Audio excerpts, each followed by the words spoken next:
Hello there. Before me, I have two Prusa 3D printers.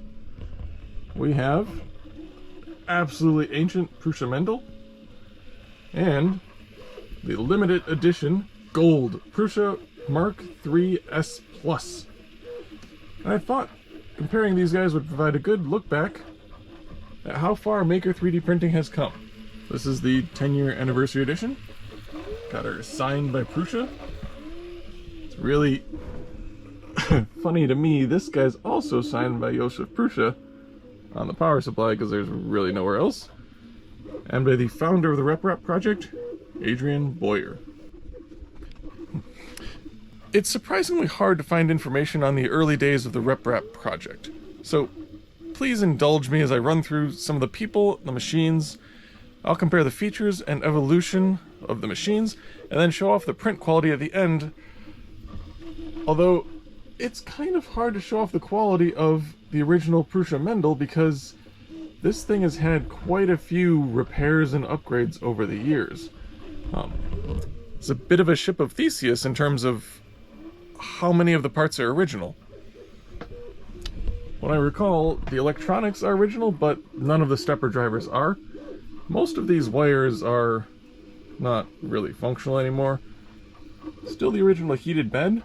Glass plate broke more than a few times. This is actually my own extruder. We'll get on that a little more there. The LCD was added later. There's a feature you don't see nowadays. My SD card goes into the front. We've gone backwards on a couple things. Really, I think that's the only thing. Anyways, this is a Prusa. I know it doesn't look like it, and it does predate Prusa Research. This machine wasn't sold by any company. In fact, it was built entirely from parts. You notice these are all 3D printed. This is a RepRap Prusa Mendel, the third or second and a half generation of 3D printers.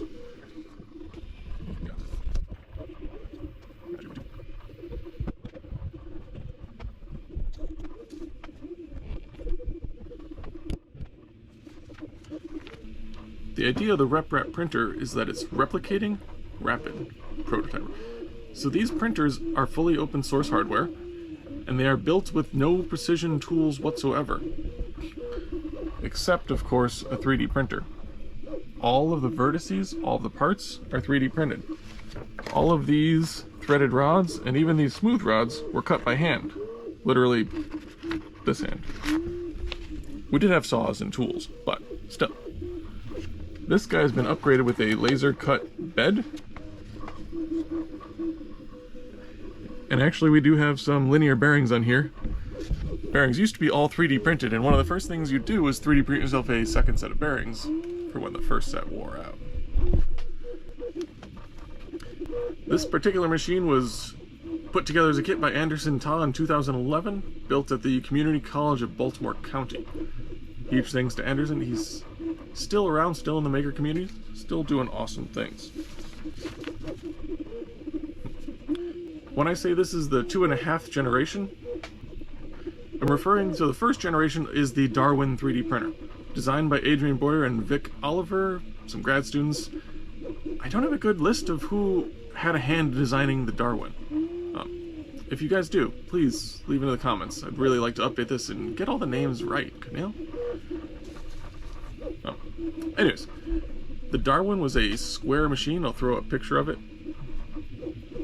Cue for myself. That was a bit rattly, a bit overbuilt, and extremely hard to put together. Second generation was known as the Mendel. Also, the first RepRap was the Darwin, named after Charles Darwin, father of evolution. Second was the Mendel, named after Gregor Mendel, father of genetics. It was originally designed by Ed Sells, and the Mendel was still very complicated, but it had this exact frame shape. It was the first printer where the bed moved back and forth, and the Z-axis was supported by this triangle. On a Sells Mendel, the motors are at the bottom, and in fact there's only one Z motor. You consider it less of a burden to have one motor, and and then driving both Z screws using a belt system underneath. So, Josef Prusa came along, vastly simplified the design, and eventually started building kits. I think when I built this, there were in the order of a couple thousand 3D printers, home 3D printers in the world. We should recall the Darwin 3D printer, the very first RepRap, was printed on a Stratasys dimension. Commercial FDMs were extant and in the market. Okay, anyone still here? Sorry to wax on, but I feel like the history of 3D printing in the home isn't touched on enough. Anyways, back to the plan. What's improved in the 10 years between this machine and this guy? The Prusa Mark III is the same general shape, the same motion system. It's got the two motors on the bottom instead of the top, but I mean, close enough. This frame is really rigid front to back. It's really poorly rigid in the places it actually needs to be. Much more rigid design. If you look, they even have very similar hot ends using A3D V6 on here. Is the hot end really 10 years old? No. This is my original hot end. We focus on this guy. So this is a Maker Gear hot end. It's a peak tube. I have no idea what the gray or brown plastic is in there. Teflon in the middle. This is nichrome wire wrapped around and sealed in with fire clay, capped on tape. Don't really have any recollection of where this nozzle came from. I believe Maker Gear was custom building the nozzles. But originally this machine had a Wedge geared extruder, which here's our old extruder body. This is supposed to be flat. It's seen some action, you know? The one place that Prusas really shine, and that's true from this ancient machine to the modern one, is upgradability. I added my own bed leveling sensor, added a new hot end. I removed the hot end over here using the Bowden tube so that this would be as lightweight as possible because of the lack of rigidity of the machine. Even this LCD was an add-on. You can even see there's a pretty good resemblance to the Pinda probe to my, I believe this is 7 or 8 year old. This is a capacitance sensor. It's quite a bit larger. But single drive extruder, I think that's the biggest place that the Prusa is improved on, is we have 2 drive gears in here. It's a Bondtech gears that the Mark III uses. The Mark III solved rigidity by having this big solid frame. There's really no flex in it. Of course, this was not 3D printed or assembled. It was probably water jet or laser cut. Actually no, since it's got the, was it CNC? Not really. But anyway, they're using rigid plates and aluminum to vastly improve the stability and the rigidity of their machine. Another major issue with this machine is that it's very hard to make the X and Y axes perpendicular to each other. If you're really good at screwing stuff in and you spend a lot of time adjusting these nuts and trying to square up the frame manually using rulers, squares, I got a drop square up there, that's something we would be working with. Printing L shapes and measuring how square they are, and then trying to fix things. Mark III can actually compensate for that in firmware. One of the interesting things is, because of the advancements on the Mark III, this guy can actually upgrade firmware to correct for skew in the X and Y axes. Now when you first fire up your Prusa, it looks for dots on the bed. What it's doing there is automatically compensating for any skew between the X and Y. So, nice to have that built in. It's a little bit tedious to do it manually because Really, the best way to do it is to print and measure, print and measure. In general, the build on this guy is a lot looser, less constrained, so it's a lot easier to build a printer that kind of works, but doesn't have any accuracy. Big advancements in build quality, even from novice builders, especially from novice builders, I should say. The Prusa has come a long way in terms of quality parts and materials, too. Not just talking about the aluminum frame and actual stainless steel parts. The stainless steel threaded rod I used was starting to rust up here, so we just covered it in tape. It's fine. These are actually drill rods, not hardened shafts, because it's very difficult to get hardened shafts, and there's, I don't know if you can see, but you can definitely feel the grooves that are worn in by the LM8 UU bearings that are hidden in there. These rods look fancy and new because I replaced them. In general in this printer, the clear parts and the black parts are original, which means the entire X-axis, XZ-axis, it's pretty new. Well, 3 or 4 years maybe. I don't use this printer actively anymore, but I do make sure that I keep it up to date and keep it functional so I can take it to shows and show people how we 3D printed back in the day. Something else to touch on? Firmware. This ancient printer runs Marlin. Originally it ran Marlin 0.8, I believe? I tried to look it up and I don't have computer files old enough to tell me what I was doing when this was built. A little sad. But it's now running Marlin 2.0. One thing on the electronics, this is ramps. These are the original electronics. The stepper drivers are not original. They've all gone south. But they are the 4988s. The reason this printer is not running is because it's noisy, very loud, both electrically. It was actually affecting the GoPro when I got it too close to the electronics.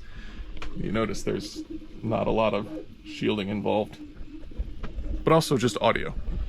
We can run the Prusa here in stealth mode, and it's quiet enough that I can talk a video over it. In terms of software, that's another place that both of these printers have come a long way from.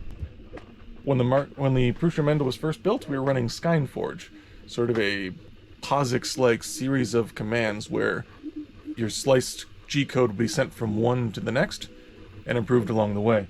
One of the things we printed were these cups to try and compensate for the lack of rigidity in our printer in software by beefing that up. When I went for test print, this is sliced in Prusa Slicer 2.5. It's a very nice job. Keeping it on the bed so I can break it off to compare with this guy once she finishes. SkyneForge was pretty rough. But the fact of the open source software means that we still get improvements years later. Big thing to touch on is reliability. Now this Prusa is brand new. I think this is its third or fourth print at this point. But this guy has had pretty much every part wear out on it. The end stops are no longer the same. Got an opto end stop that's already breaking off again. See that? Because that repair dates back to probably the first reel of plastic. That was one of the original end stops. More recent microswitch replacement that's sort of lost its clickiness. That's not great. Reliability. This Mendel used to run solid core wire for ease of routing and for smaller sizes of the conductors. It's a 12-volt machine, so getting large diameter wires was not as easy as it is today. Specifically the heated bed, we had a very long fold of solid core wires so that every bit of it had just a little bit of stretch. But the wire work hardens and snaps, and I have gone through and replaced a fair number of the wires, the old solid core, this tricolor is solid core, with more flexible wire. Reliability is where the Prusa Mk3S has come the farthest, and there's a lot of changes on that, both big and small. Prusa reaches is large enough that they're getting their own motors. They've been 3D printing long enough that they understand the value of testing every printer before it comes out their shop. Every part here has been tested. The largest driver of reliability on these Prusa machines, though, is Prusa's print farm. They operate a print farm and work their own printers to death, and then they use those failures to inform them of what parts they should upgrade next. Now, you can certainly build a reliable 3D printer from scratch. This guy, he's getting there. But you need to do your own part sourcing, you need to do your own reliability testing, you need to do your own components, and you need to do your own testing in terms of what's going to break, what's loose, what's missing on it. This Mendel been troubleshooted for more than a decade, so it's actually pretty reliable at this point. But the history of it makes me want to keep it as original as possible. So when it breaks, I delve into my ancient parts bin and try to keep it, you know, thematically similar without full modernization. I mean, this printer's a piece of history. I'd love to see it in a museum one day, but I don't want to see it static. I want to see it moving, printing. So, I'm going to let the Mark III finish his print, do a little quality comparison on the benchies. We'll get back to you in a minute.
So let's check out the print quality.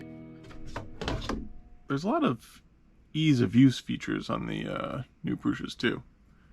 Having the removable bed, quickly cool off your prints. Again, something that could be added to your old machines, but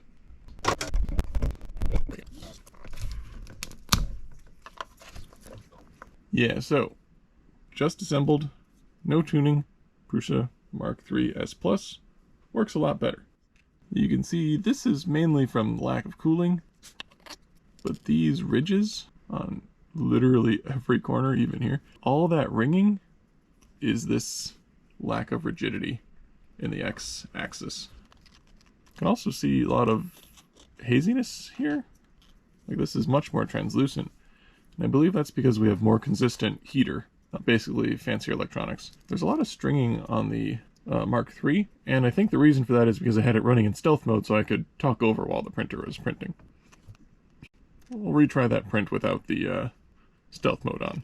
These are both printing in the same PETG, but different spools, so the spool might have gotten moister as well. These were both sliced in Prusa Slicer 2.5, so the ancient hardware got a huge boost from modern software. There's something to be said for keeping your old printers around. Their print quality does improve with time. Compare this to the very first print on this machine. The extrusion was not at all consistent. The belts were loose. I mean, basically left half the top off. But, you know, when this machine was built, this was pretty revolutionary. It's just, we've advanced a bit somewhere. Anyways, when considering a printer, reliability is the #1 feature. You can get there with good parts, good testing, and even good sensors. One of the big things the Mark III improves is having better stepper motor drivers. It's not just that they're quieter, it's that they can detect the head crashing into the side of the bed. So this machine does not have end stops to brake. It can also do crash detection during a print as well, to save a failed print, or at least to let you know that your print is going south. That and power loss detection, so we can automatically sense when the power supply goes out and pause the print. And your filament out means solves a lot of the most common problems for failed prints. The difference between these two machines may seem pretty small on paper, but in terms of performance and reliability, it really is the details that matter. Anyways, thanks for watching. Happy printing.